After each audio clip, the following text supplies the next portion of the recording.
दोस्तों, अंतर्राष्ट्रीय राजनीति में इस समय सबसे बड़ा मुद्दा है इजराइल और मुस्लिम देशों के बीच बढ़ता तनाव।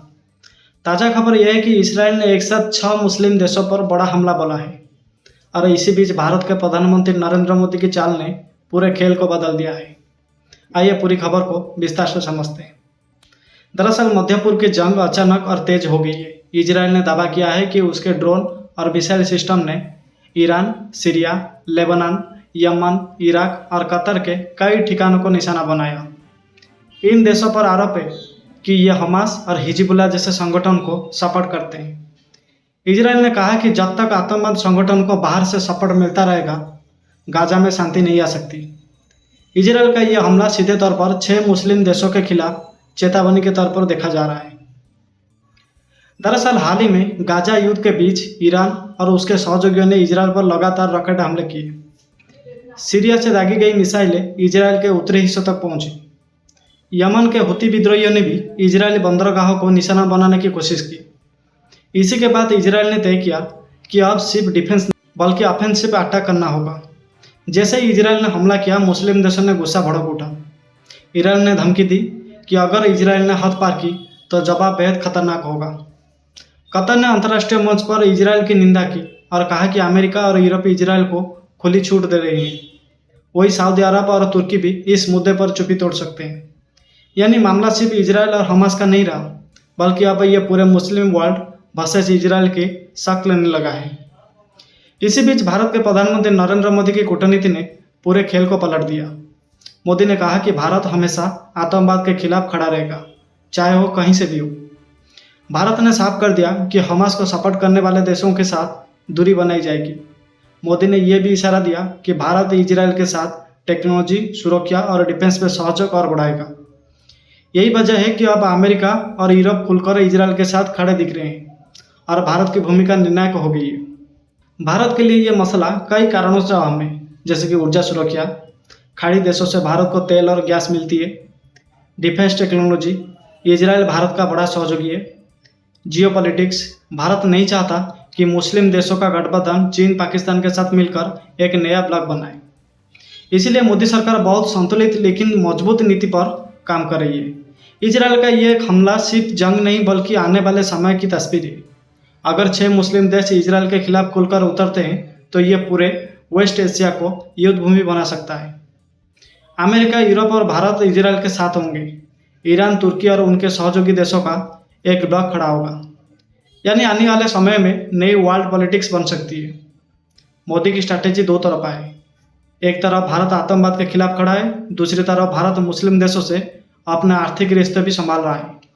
यही वजह है कि मोदी का बयान आने के बाद इजराइल को अंतर्राष्ट्रीय स्तर पर और मजबूत सपोर्ट मिला। इजराइल का हमला आने वाले दिनों में और बड़ा हो सकता है, मुस्लिम देशों का गठबंधन बन सकता है। भारत का रोल बैलेंस क्रिएटर के तौर पर अहम होगा। दोस्तों, ये तो साफ है कि इजराइल और मुस्लिम देशों की जंग अब नए मोड़ पर पहुंच गई है और इस पूरे घटनाक्रम में भारत और मोदी की भूमिका बहुत महत्वपूर्ण हो गई है। आने वाले समय में ये तय करेगा कि दुनिया 2 खेमों में बंटेगी या फिर बातचीत से रास्ता निकलेगा। दोस्तों, सबसे पहले बात करते हैं भारत की ऊर्जा सुरक्षा की। भारत के 85% से ज़्यादा तेल और गैस की जरूरत बाहर से पूरी होती है। इनमें से ज़्यादातर सप्लाई सऊदी अरब, कतर, इराक और यूएई से आती है। अगर इजराइल और मुस्लिम देशों की जंग बढ़ती है तो सबसे पहले असर तेल की सप्लाई पर पड़ेगा। यानी भारत को तेल महंगा खरीदना पड़ेगा और इसका सीधा असर हमारी इकोनॉमी और महंगाई पर होगा। भारत के लिए दूसरा बड़ा मुद्दा है विदेश में काम कर रहे भारतीय। सिर्फ खाड़ी देशों में ही करीब 80 लाख भारतीय रहते हैं और काम करते हैं। अगर जंग फैलती है तो इनकी सुरक्षा खतरे में पड़ सकती है। भारत को फिर से एलिमेंट ऑपरेशन करना पड़ सकता है, जैसा कि 1990 में कुवैत संकट में हुआ था। यानी भारत की डिप्लोमेसी को न सिर्फ जंग रोकनी होगी बल्कि अपने नागरिकों की सुरक्षा भी देखनी होगी। अब आते हैं तीसरे बड़े स्तर पर। पाकिस्तान पहले से ही मुस्लिम देशों का समर्थन लेने की कोशिश करता है। चीन भी ईरान और तुर्की से अच्छे रिश्ते रखता है। अगर पाकिस्तान इस जंग का मुद्दा कश्मीर से जोड़ देता है तो भारत पर अंतर्राष्ट्रीय दबाव बढ़ सकता है। यानी जंग का फायदा उठाकर पाकिस्तान और चीन भारत को घेरने की कोशिश करेंगे। हर संकट में मौके भी होते हैं और इस बार भी भारत के पास कुछ बड़े मौके हैं।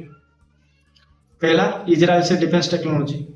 अगर जंग और बढ़ती है तो भारत और इजराइल के रिश्ते और गहरे हो सकते हैं। भारत को एयर डिफेंस सिस्टम, ड्रोन और सर्विलांस टेक्नोलॉजी में बड़ा फायदा मिल सकता है।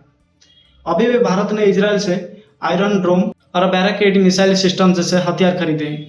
जंग के हालात में ये सहयोग और मजबूत होगा। दूसरा है वैश्विक राजनीति में भारत की स्थिति। भारत खुद को ग्लोबल बैलेंसर के रूप में पेश कर सकता है। अमेरिका और यूरोप चाहते हैं कि भारत खुले तौर पर इजराइल के साथ खड़ा हो। मुस्लिम देश चाहते हैं कि भारत न्यूट्रल रहे। अगर मोदी सरकार संतुलित नीति अपनाती है तो भारत की अंतर्राष्ट्रीय छवि और मजबूत हो सकती है। तीसरा है ऊर्जा सप्लाई का नया रास्ता। भारत इस मौके का फायदा उठाकर रूस और अफ्रीका से ज़्यादा तेल खरीद सकता है। अभी भी भारत ने रूस से डिस्काउंट पर तेल खरीदा और अपने अर्थव्यवस्था को बचाया। अगर खाड़ी देश अस्थिर होता है तो भारत रूस, नाइजीरिया और वेनेजुएला से नए कॉन्ट्रैक्ट कर सकता है। दोस्तों, हम सवाल है कि मोदी सरकार इस संकट से कैसे निपट रही है। मोदी ने साफ कहा है कि भारत आतंकवाद के खिलाफ है, लेकिन भारत ने यह भी कहा कि सभी पक्षों को बातचीत का रास्ता अपनाना चाहिए। भारत यूएन और G20 जैसे देशों मंच को इस्तेमाल करके ये संदेश दे रहा है कि वो सिर्फ संदर्शक नहीं बल्कि निर्णायक खिलाड़ी भी है। इस पूरे घटनाक्रम का निचोड़ यही है कि भारत के सामने खतरे भी है, खासकर तेल और खाड़ी देशों में काम कर रहे भारतीयों की सुरक्षा, लेकिन मौके भी है। डिफेंस, डिप्लोमेसी और ऊर्जा सप्लाई में भारत अपनी स्थिति मजबूत कर सकता है। मोदी सरकार की नीति अब ये तय करेगी कि भारत आने वाले समय में सिर्फ एशिया का लीडर रहेगा या फिर वैश्विक राजनीति का केंद्र बिंदु भी बन जाएगा। दोस्तों, सबसे बड़ा सवाल है, क्या यह जंग सिर्फ इजराइल और मुस्लिम देशों तक सीमित रहेगी? इसका जवाब है नहीं। अगर ईरान, तुर्की और सऊदी अरब खुलकर मैदान में उतरते हैं तो अमेरिका और यूरोप सीधे इजराइल के साथ खड़े होंगे। वहीं रूस और चीन इस मौके का फायदा उठाकर मुस्लिम देशों को सपोर्ट कर सकते हैं। यानी ये सिर्फ एक रीजनल वार नहीं बल्कि ग्लोबल पावर वार में बदल सकती है। अमेरिका पहले से ही इजराइल का सबसे बड़ा सहयोगी है। वहाँ की राजनीति भी इजराइल सपोर्ट पर आधारित है।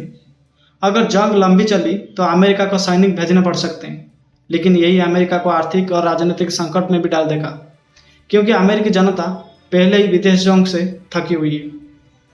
यूरोप एक तरफ इजराइल का समर्थन करता है, दूसरी तरफ उससे मुस्लिम प्रवासियों और ऊर्जा सप्लाई की चिंता है।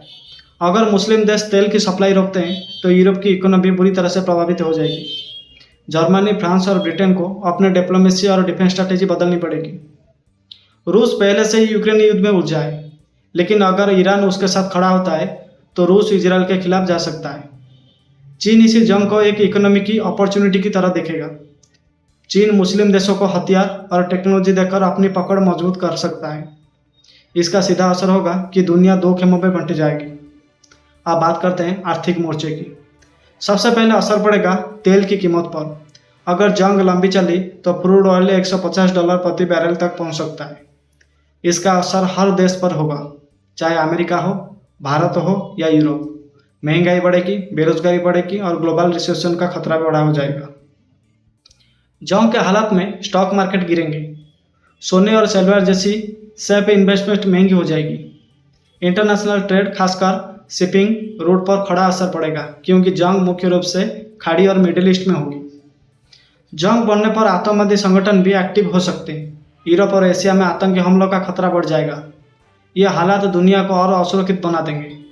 अब सवाल है, इस सब में भारत कहाँ खड़ा होगा? भारत अमेरिका और इजराइल का करीबी, लेकिन उसी खाड़ी देशों से भी रिश्ते संभालना है। भारत खुद को एक पीस मेकर की भूमिका में ला सकता है। अगर भारत डिप्लोमेसी से दोनों पक्षों के बीच पुल का काम करता है तो उसकी वैश्विक ताकत और बढ़ जाएगी। दोस्तों, ये सबसे बड़ा सवाल है। अगर इजराइल और मुस्लिम देशों की जंग में अमेरिका, रूस और चीन खुलकर उतरते हैं तो हालात थर्ड वर्ल्ड वार जैसे हो जाएगी। लेकिन अंतर्राष्ट्रीय राजनीति में सभी देश जानते हैं कि वर्ल्ड वार का मतलब है परमाणु युद्ध और पूरी दुनिया का विनाश। इसीलिए संभव है कि जंग बहुत बड़ी हो, लेकिन पूरी तरह से वर्ल्ड वार की शक्ल ना लें। इस पूरे विश्लेषण का निचोड़ यही है कि इजराइल और 6 मुस्लिम देशों की जंग अब ग्लोबल मुद्दा बन चुका है। अमेरिका, यूरोप, रूस और चीन, ये सब की पॉलिटिक्स इसमें उलझ जाएगी। वर्ल्ड इकोनॉमी पर बड़ा असर पड़ेगा। तेल, महंगाई और ट्रेड सब डगमगा सकते हैं। भारत के लिए ये खतरा भी है और मौका भी है। अगर भारत शांति का संदेश देता है तो उसकी ग्लोबल लीडरशिप मजबूत होगी। दोस्तों, सबसे पहले ये मानकर चलिए कि कोई भी जंग हमेशा के लिए नहीं चलती। इजराइल और मुस्लिम देशों के बीच लड़ाई चाहे कितनी भी लंबी क्यों ना हो, आखिरकार उससे बातचीत, कूटनीति या अंतर्राष्ट्रीय दबाव में खत्म होना ही है। लेकिन सवाल यह है कि जंग के बाद हालात कैसे होंगे। जंग खत्म होने के बाद दुनिया नई गठबंधन में बंट जाएगी। इजराइल और अमेरिका का गठबंधन और मजबूत हो सकता है। मुस्लिम देश शायद चीन और रूस के साथ ज़्यादा नज़दीक आ जाएंगे। यूरोप अपनी सुरक्षा नीति को बदलकर नए डिफेंस ब्लॉक्स बनाएगा, यानी दुनिया अब सिर्फ ईस्ट एंड वेस्ट नहीं रहेगी बल्कि कई छोटे बड़े ब्लॉक्स में बंट जाएगी। जंग के बाद तेल और गैस की राजनीति पूरी तरह बदल जाएगी। खाड़ी देशों का भरोसा डगमगा जाएगा। यूरोप और भारत जैसे देश वैकल्पिक ऊर्जा स्रोतों की तरफ तेजी से बढ़ेंगे। रिन्यूएबल एनर्जी, न्यूक्लियर एनर्जी और हाइड्रोजन फ्यूल, उस पर सब जोर पड़ेगा।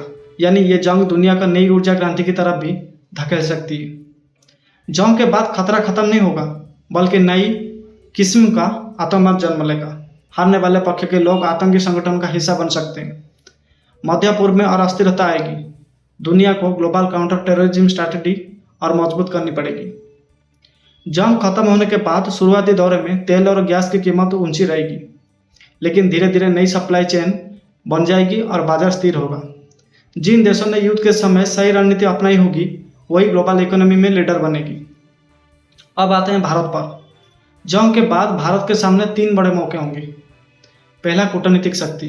अगर भारत इस जंग में न्यूट्रल बैलेंस बनाकर चलता है तो पोस्ट वार स्थिति में भारत को मीडिएटर यानी मध्यस्थ के रूप में देखा जाएगा। यूएन में भारत की आवाज़ और मजबूत होगी। भारत शांति वार्ताओं की मेजबानी कर सकता है। दूसरा है ऊर्जा सुरक्षा। भारत जंग के बाद रूस, अफ्रीका और लैटिन अमेरिका से नई ऊर्जा सप्लाई तय कर सकता है। इससे भारत खाड़ी देशों पर निर्भरता घटा सकेगा। लंबे समय में भारत की ऊर्जा स्वतंत्रता बढ़ेगी। तीसरा है रक्षा और टेक्नोलॉजी। इजराइल और अमेरिका के साथ मिलकर भारत को नई डिफेंस टेक्नोलॉजी, साइबर सिक्योरिटी और एआई आधारित हथियार मिलेंगे। इससे भारत न सिर्फ एशिया बल्कि पूरी दुनिया में डिफेंस लीडर बन सकता है। क्या वर्ल्ड ऑर्डर बदलेगा? दोस्तों, साफ है कि जंग के बाद दुनिया का संतुलन बदल जाएगा। अमेरिका और यूरोप को नई चुनौतियां मिलेंगी। चीन और रूस नए गठबंधन बनाएंगे, लेकिन भारत के पास मौका होगा कि वो खुद को ग्लोबल साउथ का असली लीडर और ग्लोबल बैलेंसर के रूप में पेश करें। इस पूरे विश्लेषण का निचोड़ यही है कि इजराइल और मुस्लिम देशों की जंग अगर खत्म होती है तो दुनिया नए खेमों और नए बैलेंस पर बढ़ जाएगी।